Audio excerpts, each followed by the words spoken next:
திமுக வரக்கூடிய ஒரு எதிர்காலத்தில் திமுக எழுப்பக்கூடிய பிரச்சனைகளை எல்லாம் கண்டிப்பாக பாரதிய ஜனதா கட்சி எதிர்நோக்கும். எது இருப்பினும் சிவா, காமன் மினிமம் ப்ரோக்ராம் வந்துருச்சுன்னு வச்சுங்க, அது திமுகவுக்கு அழுத்தத்தை கொடுக்கும். மாணிக் தாக்கூர் துக்ளக் பத்திரிகைக்கு கொடுத்த பேட்டியில் மத்தியில் கூட்டாட்சி, மாநிலத்திலும் கூட்டாட்சி வேண்டும் என்று சொல்லுகிறார். ஆக மொத்தம் தமிழகம் அதிமுகவாக இருக்கட்டும், திமுகவாக இருக்கட்டும், துணை முதல்வர் பதவி கேட்கக்கூடிய காங்கிரசிற்கு ஆட்சியில் பதவி வேண்டும் என்ற ஒரு பதவி வெறி வந்து விட்டது. திமுக என்பது கண்டிப்பாக சிங்கிள் டிஜிட், 2 டிஜிட், 25க்கு மேல ஜெயிக்கிறது கஷ்டம்னா அமித்ஷா கிடைக்கக்கூடிய உளவுத்துறை ரிப்போர்ட் சொல்லுதுங்க சிவா. பிரேமலதாவை அமித்ஷா சந்திக்க இருக்கிறார் டெல்லியில் என்றுதான் நான் ஒரு பிரேக்கிங் நியூஸ் உங்களுக்கு சொல்ல ஆசைப்படுகிறேன். நேற்று அமித்ஷாவிற்கு நண்பர்கள் இருவர் தமிழகத்தில் பிரேமலதாவை சந்தித்து விட்டார்கள் சென்னையில். என்போர்ஸ்மெண்ட் டைரக்டரேட் கண்டிப்பாக ராகுல் காந்தியை கைது செய்யாலும் ஆச்சரியப்படுவதற்கில்லை, அது கூடிய விரைவில் நடந்தாலும் நடக்கும் என்று தான் டெல்லியில் இருக்கக்கூடிய பிம்பங்கள் தெரிவிக்கின்றன. திரைமறைவில் இருக்கக்கூடிய செய்திகள்.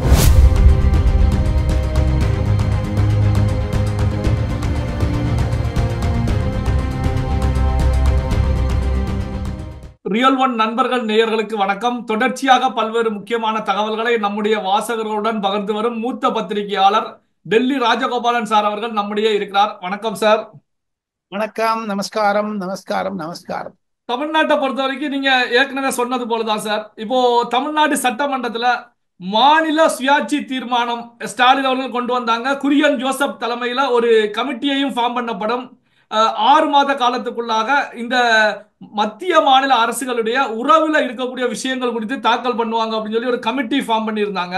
இதை டெல்லியில எப்படி சார் பாக்குறாங்க? டெல்லியில இருக்கக்கூடிய தலைவர்கள், வடநாட்டு தலைவர்கள் இந்த விஷயத்தை எப்படி சார் பாக்குறாங்க? வடநாட்டு தலைவர்கள் திமுகவை பிரிவினைவாத கட்சி என்று நினைக்கிறார்கள். நயினார் நாகேந்திரன் சொல்லி இருக்கக்கூடிய தமிழக பாஜக தலைவர் சொல்லியிருக்கிறார். அண்ணாமலையுடைய ட்வீட்டை பார்த்தீர்களே, ஆனால் அந்த கருத்தை தான் மத்திய பாஜகவினர் கூறுகின்றனர். இதெல்லாம் டைம் பவுண்டே கிடையாதுங்க.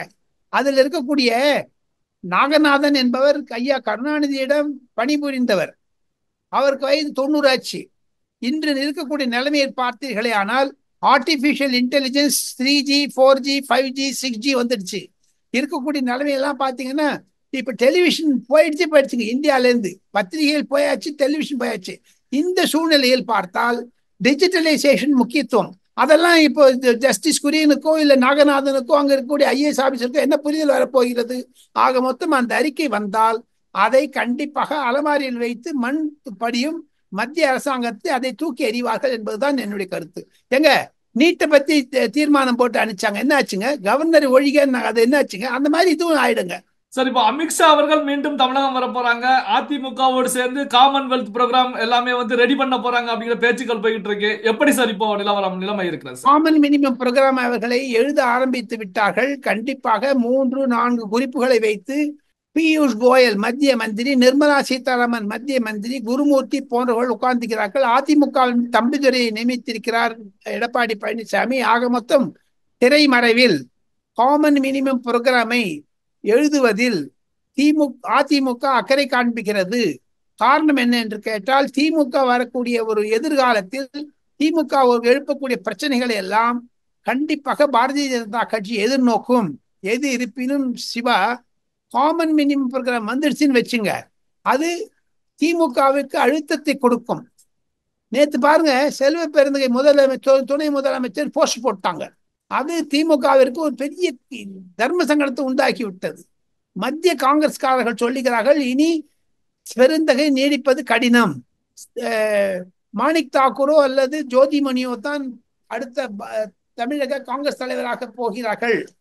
ஆக மொத்தம் இருக்கக்கூடிய நாட்களில் பார்த்தால் மாணிக் தாக்கூர் துக்ளக் பத்திரிகைக்கு கொடுத்த பேட்டியில் மத்தியில் கூட்டாட்சி, மாநிலத்திலும் கூட்டாட்சி வேண்டும் என்று சொல்லுகிறார். ஆக மொத்தம் தமிழகம் அதிமுகவாக இருக்கட்டும், திமுகவாக இருக்கட்டும், துணை முதல்வர் பதவி கேட்கக்கூடிய காங்கிரசிற்கு ஆட்சியில் பதவி வேண்டும் என்ற ஒரு பதவி வெறி வந்து விட்டது. ஆக மொத்தம் 2026 ஒரு தொங்கு சபையை கொண்டு வந்தால் அப்பொழுது திமுகவிற்கு என்ன நிலைமை வரும்? அவர்களும் கூட்டணி அமைக்கணும். அதே மாதிரி பாஜகவிற்கு ஆதரவாக சொன்னாலும் அவர்கள் என்ன செய்வார்கள்?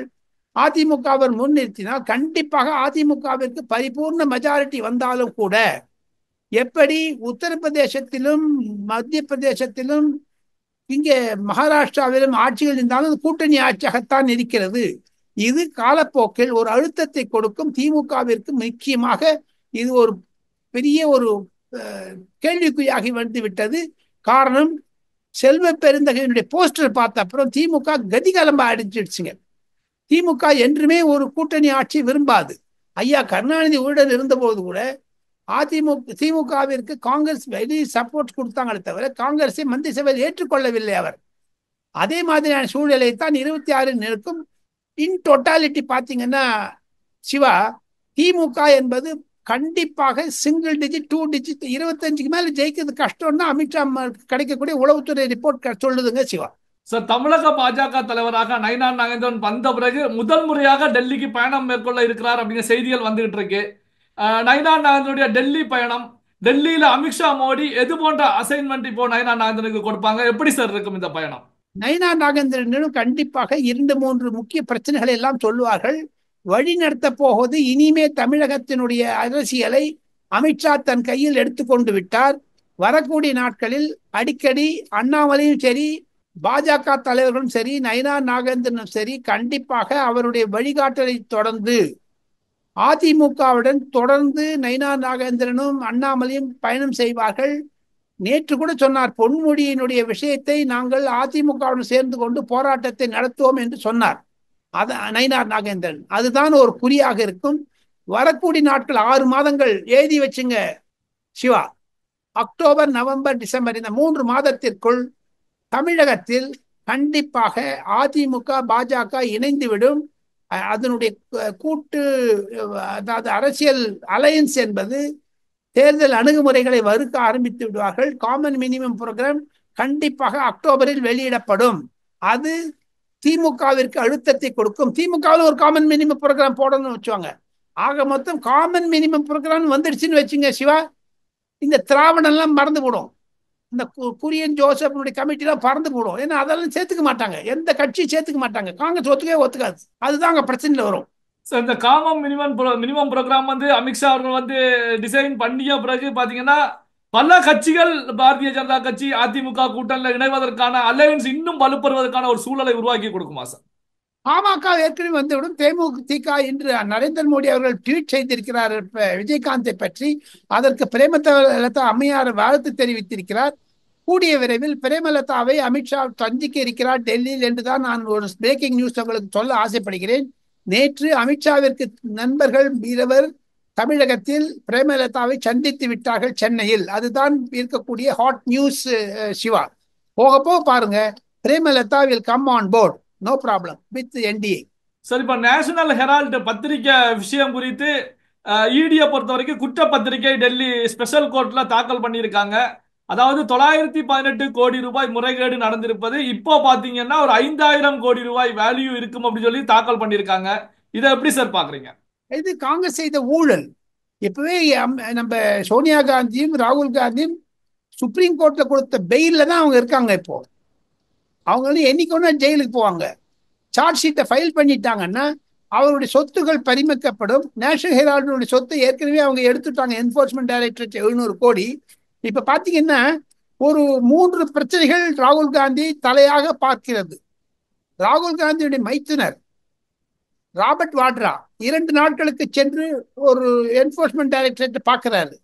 நேஷனல் கேஸ் வந்திருக்குது. அதையும் தவிர ஏப்ரல் 21 அலகாபாத்தில் லக்னோவில் இருக்கக்கூடிய ஹைகோர்ட் ஒரு தீர்ப்பு கொடுக்க இருக்கிறது ராகுல் காந்தியுடைய பாஸ்போர்ட், அயல்நாடு பாஸ்போர்ட்டை பற்றி. ஆக மொத்தம் நெருங்குகிறது அவருக்கு ஒரு பிரச்சனைகள். எப்படி ராகுல் காந்தி வெளியே வரப்போகிறாரோ தெரியவில்லை. இன்று காலை Times of India, Hindustan Times போன்ற பத்திரிகைகளில் பார்த்தால் தலையங்கம் எழுதியிருக்கிறார்கள். தலைப்புச் செய்தி, கிரிமினல் ஆக்ட் ஆஃப் ராகுல் காந்தி என்று தலைப்புச் செய்தி போட்டிருக்கிறது. தமிழகத்திற்கு அந்த Times of India Chennai edition கூட போட்டிருக்காங்க.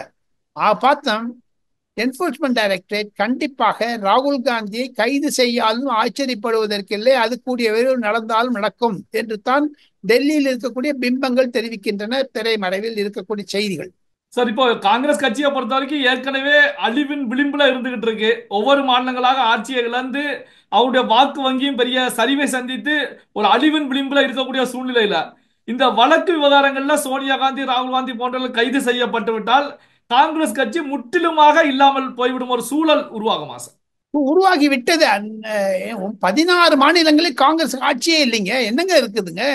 காங்கிரஸ் வெறும் வெறும் எலும்பு கூடாதான் இருக்குது. சதையெல்லாம் போயிடுச்சு, எங்கேயோ போயிடுச்சு.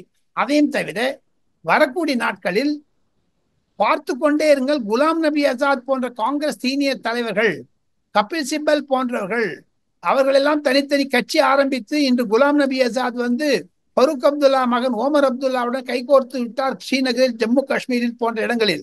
அதையும் தவிர காங்கிரஸ் 2014க்கு பிறகு நெடிந்து ஒடிந்து மரணம் அடைந்து விட்டது. 2029 பொது தேர்தலுக்கு எழுதி வைத்துக் கொள்ளுங்கள் சிவா, மாநில கட்சிகள் வர்சஸ் பாரதிய ஜனதா கட்சியாகத்தான் இருக்குமே தவிர போட்டி காங்கிரஸ் இல்லாமல் போகிவிடும்.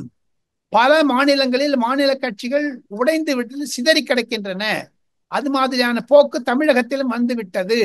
தமிழகத்தில் இருக்கக்கூடிய மாவட்ட கட்சிகள், நான் பாட்டாளி மக்கள் கட்சி மாவட்ட கட்சி தான் சொல்ல முடியும். காரணம் அவர்களுக்கு பூரா தமிழ்நாட்டில் இல்லை. அதே மாதிரி மதிமுக என்னங்க போரா ஒரு கேலியா இருக்குங்க, சிரிக்க வேண்டியதா இருக்குங்க. மதிமுக இருக்கக்கூடிய நிலைமையை பாருங்க. ஒன்னில துரை வைகோக்கு அடுத்து சத்யா என்பவர் போராட்டம் போடுகிறார். அவரை எதிர்த்து நாளை தீர்மானம் போட இருக்கிறார்கள். ஆக மதிமுகவும் உடைகிறது. இந்த பின்னணியில் பார்த்தால் காங்கிரஸ் தான் ஒருங்கிணைப்பாக இருந்தது அகில இந்திய அளவில் மாநில கட்சிகளுக்கு. அது எப்பொழுது ஒதுங்கி விட்டதோ ஆக மொத்தம் மாநில கட்சிகள் குறைந்துவிடும். 2029 மிக மிக கடினமான இடமாக இருக்கும் காங்கிரசிற்கு. கை சிம்பலை கூட அவங்க லூஸ் பண்ணாலும் பண்ணிடலாங்க 2029க்கு பிறகு. அதுதான் என்னுடைய கருத்து சிவா. பல்வேறு முக்கியமான தகவல்களை நம்முடைய வாசகர்களுடன் பகிர்ந்து கொண்டதற்கு நன்றி சார். நன்றி, தேங்க்யூ.